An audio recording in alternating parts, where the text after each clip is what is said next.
اب جو دوسرا دن ہے، اب ہم مزدلفہ سے آپ نکلیں گے، یا تو اب اپنی بلڈنگ میں عزیزیہ میں مکہ آ جائیں گے، یا ڈائریکٹ بعض لوگ مینا رمی کرنے چلے جاتے ہیں۔ سب سے پہلے آپ نے اب یہاں پر اس دن میں آپ نے 3 سے 4 کام کرنے۔ کتنے کام کرنے؟ 10 تاریخ کو، یہ تیسرا دن آج کا، 3 سے 4 کام، 3 کام تو لازمن ہے۔ پہلا آپ نے سب سے پہلے تو کوشش کرنی ہے کہ آپ رمی کر لیں، یعنی اس دن 10 تاریخ کو صرف جو بڑا جمرہ ہے، ہم اس کو شیطان کہتے ہیں، شیطان ہے نہیں کتابوں میں، ایک روایت ہے، لیکن پتہ نہیں شیطان کو کنکری لگتی ہے کہ نہیں لگتی، یہ بھی کہیں حدیث میں نہیں ہے، بس یہ ایک علامت ہے۔ اصل میں تو شیطان یہاں بیٹھے ہے نا، اس نفس کو اگر مار لیا نا تو سب کچھ بن گیا جو یہاں سے اندر کر رہے ہیں۔ تو ہم یہ علامت ہے کہ اللہ ہم آپ کے علاوہ جو ہمیں آپ کے راستے سے بہکائے گا، ہم اس کو کنکری ماریں گے، ہم پتھر ماریں گے، ہم اس کو ذلیل کریں گے، ہم اس کی بات نہیں مانیں گے، ہم آپ کی بات مانیں گے۔ تو پہلے دن آپ نے جانا ہے جمرہ عقبہ کو آپ نے مانی ہے۔ تو صحابہ فرماتے ہیں کہ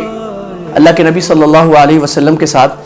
جب ہم کنکری مارتے تھے تو ہم کنکری ایسے مارتے تھے کہ ہمارے دائیں طرف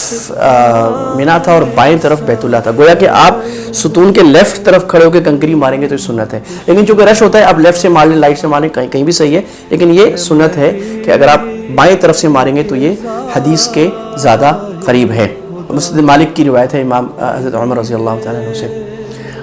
اسی طرح آپ نے جب کنکری مارنی ہے تو آپ نے بسم اللہ اللہ اکبر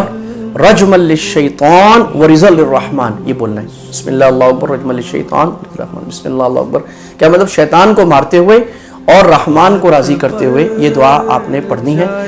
اور دعا نہیں کرنی کیونکہ آپ نے بڑے کو ماری ہے، بس اب آپ واپس آ جائیں۔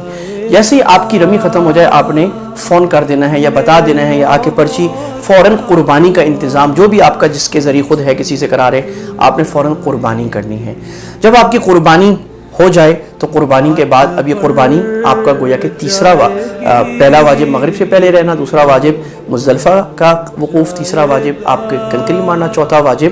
آپ کا قربانی کرنا، پانچواں واجب اب آپ نے حلق کرا لینا ہے۔ جب آپ نے حلق کرا لیا اب آپ کو مبارک ہو، آپ احرام سے کھل گئے، اب آپ چادر اتار دیں، خواتین احرام کی پابندیوں سے فارغ ہو گئیں، اب آپ نہا دھو لیں اچھی طرح، اچھے کپڑے پہن لیں، آپ کا احرام کی پابندیاں ختم ہو گئیں حلق کرانے کے بعد، سوائے ایک پابندی کی،